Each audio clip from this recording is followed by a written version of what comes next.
Hey everybody, welcome back to the LuckyDog podcast. This is your host, Elias Roush. This podcast is sponsored by EliasRoushMedia.com, photo, video, digital media production. Today we're discussing Black Widow, the 2021 film, the one of the many MCU movies that are falling in the line of the timeline of the succession of the Disney Marvel franchise. It's continuing on. You can't stop this train. I don't think you understand.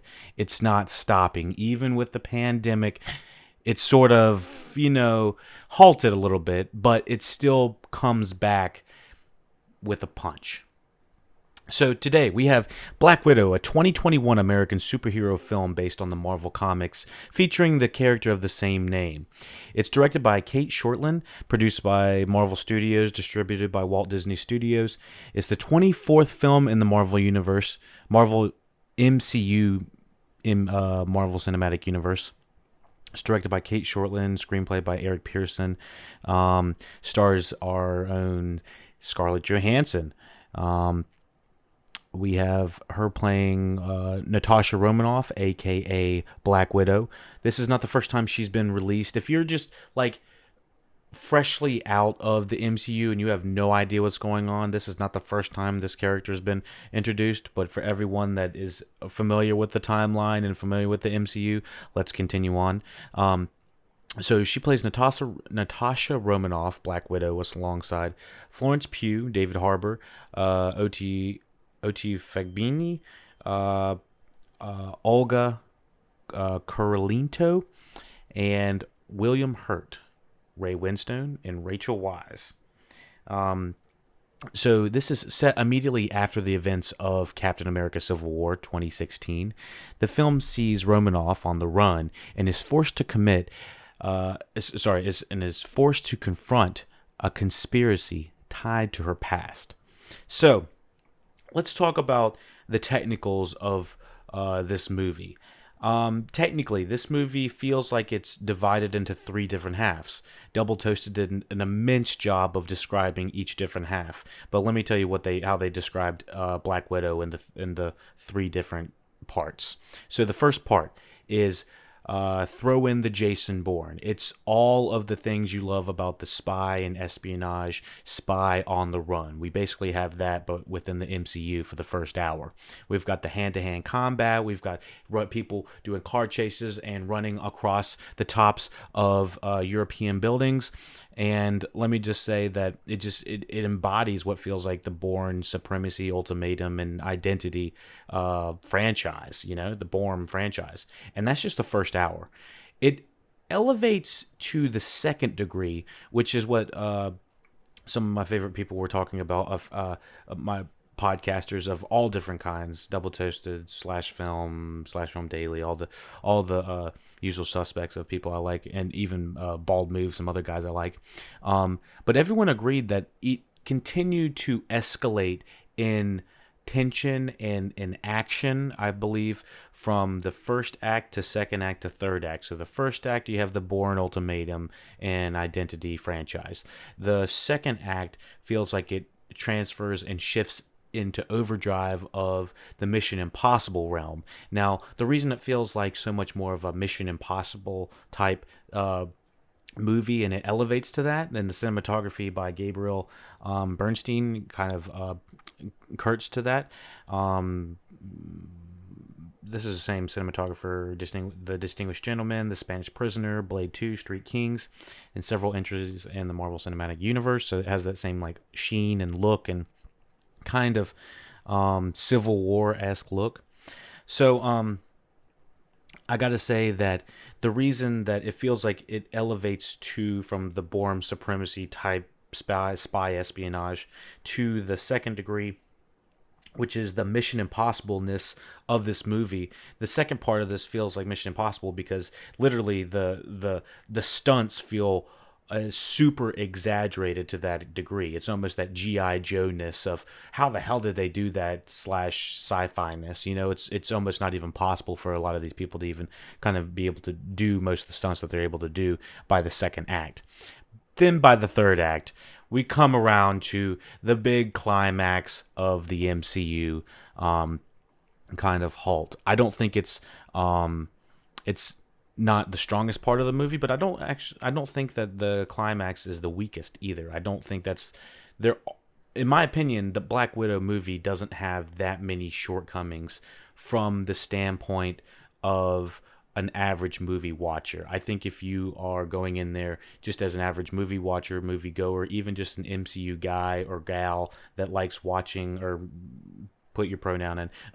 If you are just an individual that likes watching these movies and you're not enthralled with the comics, I think you can enjoy it for what it is, and enjoy the action thrill that this provides. It very much feels like a summer action movie. I think it provides those type of thrills, and I was never bored in it throughout the pretty much any part of the movie. So I got to say that from the pacing, what do we have? About 134 minutes.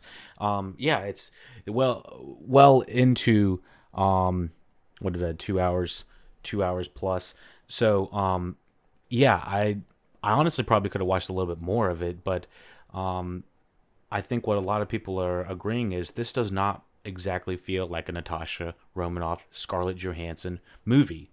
It feels more like a setup towards the rest of the characters that are in it, or that outshine her. There's a lot of characters, co-stars, that feel like they kind of outshine Scarlett Johansson in this, and she feels so much more of like a repercussion of things that are happening within her own movie. She feels like she's being pushed around. She's not the one making the decisions, and it's not like that's the one all be all for making a good movie, but it, everybody had wanted a Black Widow movie, and they kind of, I guess, wanted.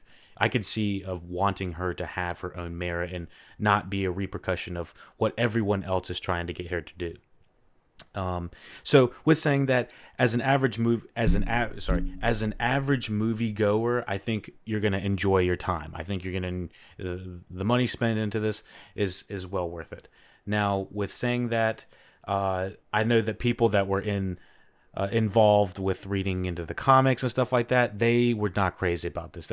Some of the people that are in the movie representing, such as like Taskmaster and stuff like that, were really bothered people in their interpretation of this character, mostly because they didn't fulfill the ultimate needs or ultimate things that this character was representing. So I can kind of see where it would be a little bit let down on that part. But then again, once again, from the standpoint of just coming to it from not reading the comic books, it didn't bother me as much. It is more just like hearing about it post watching the movie, hearing, oh, dang, that would have been really nice to have in the movie, and that would have been really cool if they would have done that, but they just decided not to.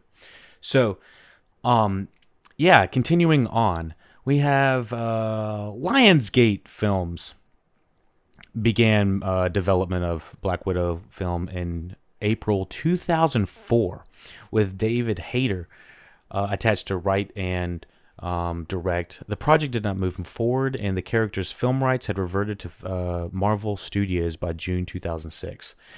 Johansson, this would have been a totally different movie if it was made in a different studio. And by the way, this is one of the darkest Disney-led, Marvel-led movies I think I've seen, just based off the first act. I was like, my goodness, I could not believe how dark they went, and I applauded them for it. I think they could have not reveled in it, but kind of gone a little bit more in detail about what was going on to, these, at the beginning of this movie, the detachment and whatnot. So, of this Natasha Romanoff family, they could have gone in a little bit more detail about it, but this opening is very, it's a juicy hook from kind of a dark perspective. Okay, so almost to the degree that I thought we weren't watching a Disney movie at one point, So, Marvel ended up getting Black Widow in June 2006, the rights. Johansson was cast in the role for the several MCU films, beginning with Iron Man 2 2010, discussing a solo film with Marvel, and began discussing a solo film with Marvel back then. Work began in late 2017, and Shortland hired 2018. Jack Schaefer and Ned Benson contributed to the script. I think Jack Schaefer was one of the WandaVision. She was WandaVision's showrunner, I believe. Um, So they contributed to the script before Pearson was hired. Filming took place May to October 2019. Norway, Budapest, Morocco, Pinewood Studios in England, in Atlanta, Macon, and Rome, in Georgia. Jesus, where the hell didn't they go? They didn't come to my house, but they went everywhere else. My goodness. Okay, so since we're going spy badass, I'm gonna have to put my hair up. It's just driving me nuts looking at it and the thing. So let me see. Black Widow premiered June 29th, 2021 at various events around the world and was released in the United States on July 9th simultaneously in theaters through Disney with Premier Access. That means it's like an extra $30 on top of being a subscriber to Disney. And you get that, you have to pay that if you are subscribing and you decide not to go to the theater and you want it early. Otherwise, I think Black Widow would eventually come on streaming platforms, the Disney Plus streaming platform. That's what I meant. It is the first film in the Phase 4 of the MCU and was delayed 3 times from an original May 2020 release date due to COVID pandemic. Black Widow broke several pandemic box office records upon release and grossed over $314 million worldwide, becoming the 5th highest grossing film in 2021. It also made $60 million in Disney Plus global revenue in its opening weekend. The film received generally positive reviews from critics, with praise for the performances, particularly of Johansson and Pugh, and the action sequences. And those are generally the things that I really liked about it too. The dynamics between Florence Pugh, which is a standout, stellar performance. She's going to be one of MCU's big gems. You're going to see her in everything. I'm already calling it now. She is a standout, stellar performance, and having Scarlett Johansson kind of have Florence Pugh be kind of like the foil for each other. They kind of like bounce off each other in a way that they allow to express how they're feeling and talk to them as like legitimate sisters, and it's pretty. It's enlightening for understanding, their background and kind of having a more lightning mood. I feel like Johansson has to play Natasha Romanoff with such a straight face. She's so serious all the time that Pugh able to have these comedic beats, but also this wit and this banter just works. I got to say, this was one of the films I did feel the MCU is starting to wane on me with regards to the comedy and their timing with it. It's just like, for God's sakes, it's a serious moment. Stop telling a joke. Like, being shot at is not a time for a joke. I'm tired of I'm tired of some of these like sequences of them being about killed and they're cracking a joke, which just kind of deflates the pacing for me and the tension. Maybe not the pacing, but the tension. It's like, stop making jokes when there's bullets flying through your shit, your aircraft. It's not that. Stop doing that. So on a $200 million budget, we're still kind of in the opening of all of this. $314 million, plus all the Disney Plus revenue they got to bring in. We won't have the numbers probably forever of those. I don't know. They only get to release those if they want to. So. Ultimately, the pros and the cons of this movie. I look good from the cinematography, the action sequences. I was really impressed from that. I thought the pacing, all of that. There's not much I have to say that's bad about this, quote unquote, bad about this movie. And when I say anything bad about a movie, it's not necessarily, oh my God, it's the worst thing I've ever seen. It's just like things I would have changed or things that I think they could have worked on. Some of the character dynamics, I feel like they kind of sweep them under the rug. They kind of forgive people a little bit too easily. That's going to go into spoiler section. But overall, some of the character dynamics, I think they just needed a little bit more extra time in some places. I wrote in my review that it could have benefited from probably an extra 20 to 30 minutes. maybe 20 minutes. It might have felt a little bit long, but honestly, I was having such a great time, I didn't even care. I know some people didn't have as great of a time watching this, and this did have a steep drop off when Space Jam 2, Space Jam: A New Legacy was released anyway. So maybe people aren't feeling this as much as I am. I just felt like for the pacing, for everything I was not expecting, I was like, this is pretty badass. I was like, she's badass. The characters are badass. This is an interesting Americans ish premise. The Americans ish. It's like this Russian family living in America trying to do espionage kind of thing. It's all very much like that, in the way it begins. So yeah, the things I liked were weighing very heavy, and the things I disliked, I was a little bit more forgiving about. I just was like, all right, maybe they took a little shortcut here or there, but I was like, this is pretty impressive for being able to have some, like I said, something of this scale, something that has happened in the MCU in a timeline that we've already seen, and to keep the pacing and to keep the tension up, in my opinion. Even though we know the outcomes of some of the characters in the movie, I was still on quote unquote pins and needles. I didn't, and I felt like I didn't know what was going to happen to the majority of these characters, so it still had that layer of unpredictability about it. There is a third act slight cringe moment of a twist, but it's like I said, it's not a make or break part of the movie for me personally. I'm trying to think if I wanted to give it 7 out of 10 or 8 out of 10. I think I might go 8 out of 10 because I'd probably rewatch this movie if I could. Would just, purely off the action scenes and everything. I had a really great time. I think I'm going to go 8 out of 10 because I had a pretty good time, and I can't really think of a reason to bring it down too much. And the reason that it would go down, I don't think would bring it down to a 7 out of 10. So we're going to go 8 out of 10 for Black Widow. Thank you for listening, watching LuckyDog Podcast. For the full review, please go to patreon.com/LuckyDog Podcast. We also have all the other reviews. LuckyDogPodcast.com. You have all the other social medias, the Twitches, the YouTubes. We got the videos, the live streams. We got the Instagrams. We got the Facebook groups. We got all these social media things. I don't know why I'm talking like an old man that has no idea. And why is my hand going like that? No, we have tons of social medias for you to catch up on. If this is your first video, check out all the other reviews. Thumbs up, my God. If we do not get a thumbs up, then I'm just, say yuck it and just screw it. I don't even know what I'm doing anymore.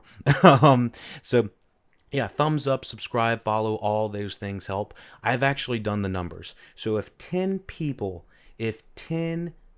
subscribe, it is 1% of the way to 1,000 subscribers. So do you want to be one of the 10 people? That is the percent. So you're 0.1% of helping the Lucky Dog Podcast become monetizable. And once we are monetizable, we still got to get like hundreds of thousands of views. So I was looking at the numbers, and it's like if you don't make like over 50,000 to 100,000 views per video, you're probably only making like $25 to $100. But I could be wrong. Like I said, take everything I say with a grain of salt. But I was like, any single thing, comment, question, concern, whatever you got to do to help support the podcast, please do. It absolutely helps. Okay, so that's the end of my spiel. All right, so we are getting ready to get into the LuckyDog Podcast Black Widow 2021 spoiler section, starting in just a moment.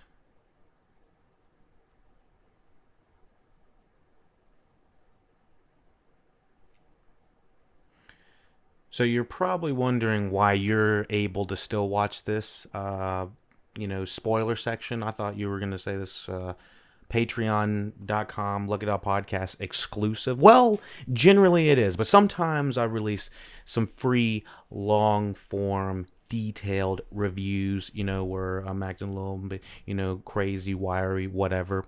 And also you can kind of learn a few things. hopefully about either the movie or the review, or hear some interesting opinions. I don't know. Maybe I don't know why the fuck do people watch movie reviews these days anyway. Anyways, so I was saying, why are you getting this one? Well, you're getting the majority of the review. If you want the full unedited, well, it edited to the degree that you would want it to be edited, but mostly unedited, is on the Patreon exclusive page. You're getting like you're getting a chunk of it, but not the full thing. All right, so I told you I was gonna ramble a little bit, but anyways. Okay, so and bear with me with some of these names. These are some like terrible Russian accent names that I'm going to mess up really bad. So the names aren't terrible, but my accent's going to be terrible. In 1995, Super Soldier Alexei Sokolov and Black Widow Melina Voskov, Russian undercover agents, pose as a family in Ohio with the surrogate daughters Natasha Romanoff and Yelena Belov. So this is David Harbour as the dad. We got Rachel Weisz as the mom. We have Natasha Romanoff is the oldest daughter, and Yelena Belova is Florence Pugh's character, the younger versions. This is back in the day. This is before those characters actually come in to play. Those actors come in to play them. But just want to say right off the top of the I love this first 10 minutes. I was like floored. I felt like I was in it. I was really glad that we got like this flashback and everyone's all in like 90s gear. David Harbour's got straight up Stranger Things looking ass outfit on, and he's like hanging on to the plane like he's doing some craziness. And we have this family is full of badasses, and they're all talking about, oh, it's this one fucking day, it's coming. I wish we had gotten like 1 or 2 days with the family before it went all to haywire, but that was just me. I still thought it was some absolute craziness at this beginning. I was like, Jesus. And with this family being divided and David Harbour being an asshole and letting his wife go too, everyone, the parents are dog shit in this. I mean, not the actors, but like the actual parents that they have are absolute dog shit, and they're kind of terrible throughout this thing. But the movie kind of wants to redeem it by the end of this movie as well. It's a lot to handle, to be honest. So yeah, David Harbour just like lets the girls get like in the shoulders and taken away from the family. The mother's taken away. She's been shot, but she'll be okay. Maybe she'll be okay, and she's gonna be taken to what's his face, Ray Winstone's place, the Cuban / Russian ass guy. We don't even know what the hell kind of accent he's doing. He's like Russia. I'm not doing a Russian accent. I can't do it. I can do a Javaskadovsk and a Shashkavosk, and that's about all I can do. And those are the last names. After finishing their mission to steal SHIELD intel, they escape to Cuba to the rendezvous with their boss, General Dreykov. And I think a lot of people have to say a lot of things about this dude's accent. So, who has Romanoff and Belov taken to the Red Room for training. So the Red Room, that's in the MC universe. Let me see. Okay, so the Red Room, also known as the Black Widow program, was a top secret Soviet and later Russian top secret Soviet and later Russian trained program led by Dreykov. The program takes young orphan girls and turns them into elite assassins named Black Widows, and is overseen by various individuals. Madam B, Melina Voskov. Graduates of the program include Natasha, Yelena Belov, and it was terminated in 2016 for the destruction of the Red Room headquarters.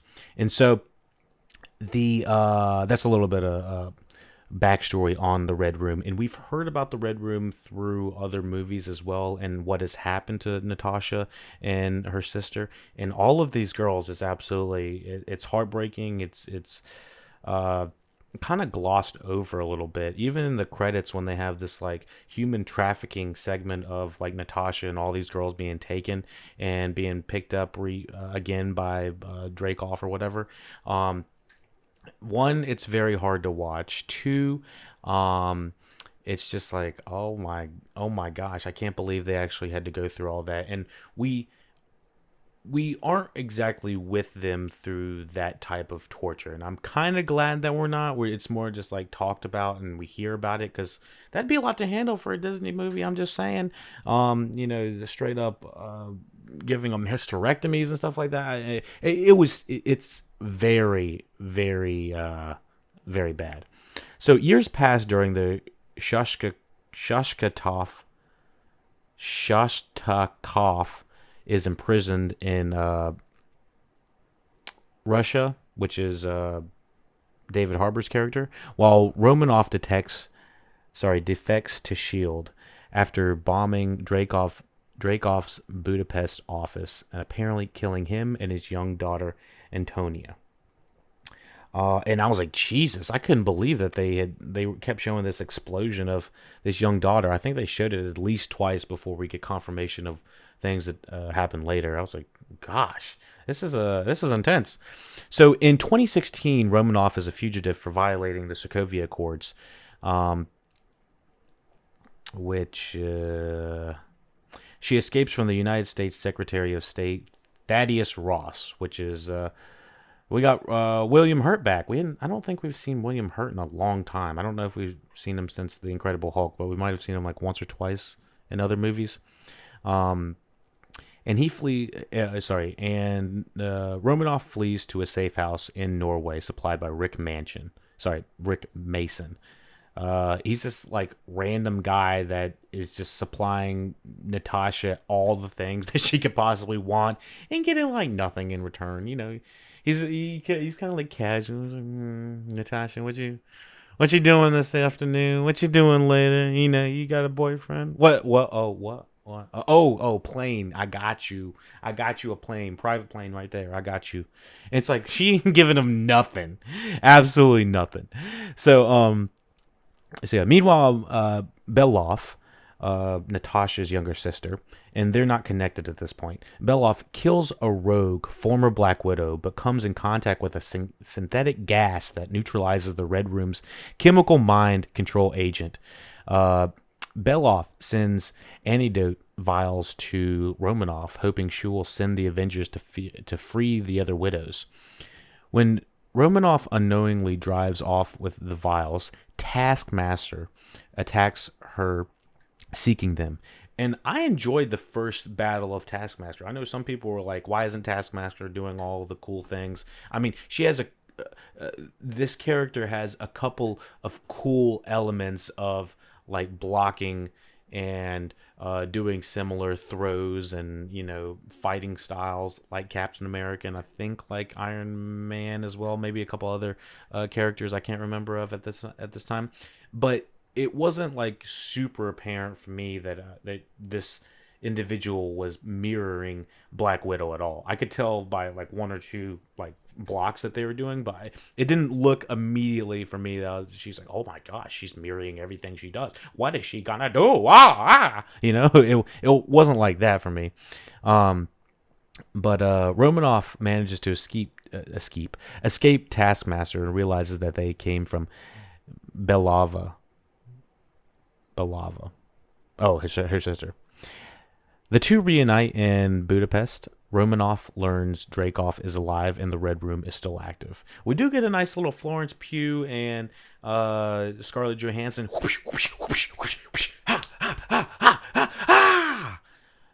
fight, but that was pretty fun. So Romanoff learns Dracoff is alive and the Red Room is still active. She's like, shortly after Black Widow's attack. Shortly after Black Widows attack them, Romanoff and Belov evade them, and Belava evade Taskmaster before meeting Mason, who supplies them with another helicopter.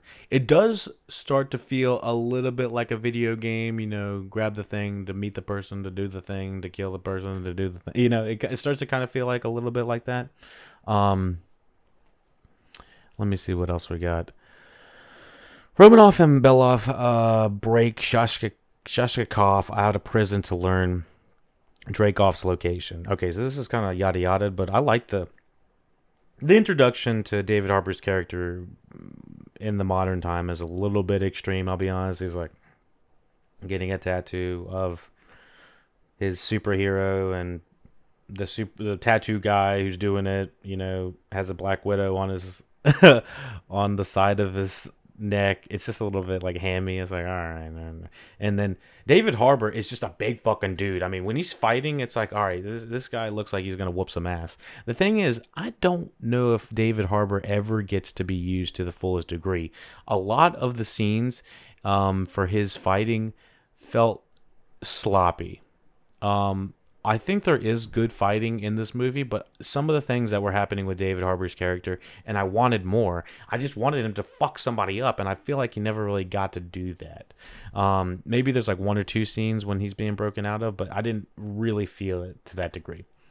So it's a great action scene, and after this big prison breakout, everyone's like, blah! There's this fucking like explosion happen. Sorry, there's this explosion. There's an explosion that causes snow to come from the tops, and there's a big avalanche, and everyone's like, a big avalanche. So you got to grab all your guys, got to get the hell out of here, got to get the helicopter flowing speed, like, got to bounce. So, anyways, I'm not gonna go through a play by play, even though I think I just did. So Dreykov's break Shashikov out of to learn Dreykov's location, and I feel like David Harbour's character is completely clueless to realizing how big of an asshole he is in this. And I feel like the girls, his daughters, foster daughters, I guess, are sort of a little bit understand. They give him a little bit of leeway, but they don't give him much leeway. They still think he's a fucking ass, and I kind of agree. I don't think that the parents are redeemed at the end of this movie, and I think that they kind of want us to think they are, which they're not. So, yeah, he tells them to speak to Vostokov, who lives in the farm outside of St. Petersburg. So David Harbour says, we got to go find your mother, or your foster mother, where she developed the chemical mind control process used on the widows. And she is evil as fuck. Like, she has come up with some of the bad stuff, and she's continuously doing it. There, Belava, I'm not even, is that her name? I'm not even saying that. Belava reveals that while they were not a real family, she believed they were so. Afterward, Voskotov admits she sent their location to Dreykov. So there's this big family dynamic of like this dinner with David Harbour, Rachel Weisz, Florence Pugh, and Scarlett Johansson, and I love the dynamic between them. It's this big awkward family reunion of fake Russian Americans that are fake Americans that are acting like Russians, I guess, and or Americans that are acting like fake Russians. I don't know what the hell the thing is, but anyways, yeah, I thought it was kind of an awkward family gathering, and I kind of was here for it. That was the kind of the stuff that I really enjoyed watching and whatnot. So I think that with saying all this, we need to continue on to where the hell? Okay, so Rachel Weisz admits she sent their location to Dreykov like a fucking snitch, and I was surprised that she actually went back on it, and I do kind of like looking back onto that scene and thinking like, oh wow, she's gonna snitch them out the whole time. It's like a different, you go back and rewatch it with different lens. Rewatchability on it might work pretty well. His agents arrive and take them to the Red Room in an aerial facility. I really love the look of this aerial facility. Of like having this big castle in the sky, this big ship in the sky. It's how they keep everything away from the regular world and how no one knows it's all going on because it's in the sky.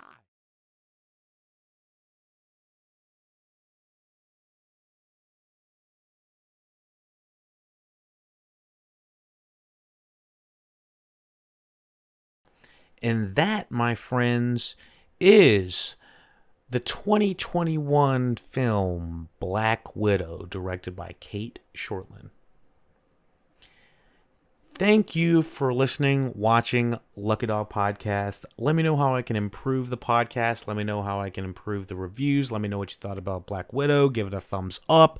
Give it a follow. Give it a subscribe. Give it whatever you got to do to support the podcast. Oh my God, because I just put a fucking 45 minutes in this sheet, and I'd really appreciate it. This is, I actually really do enjoy doing these reviews. It's fun kind of giving a revitalization. You don't know if it's been like 2 days since you've seen the movie or if it's been like 20 years. You can always come back, watch it, and experience the review with us, me, you, the people, them, us, we, them.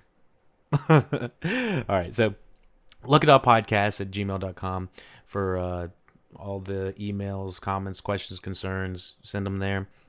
lookituppodcast.com is the website. Patreon.com/lookituppodcast for all the reviews. You got the full reviews. You get the early reviews. You get the reviews that are movies from over 5 years ago, so you're going to get those full reviews as well. You get the animated shows on animated reviews and stuff like that. So yeah, thank you for listening, watching, looking at our podcast. Let me know how I can improve, and take it easy.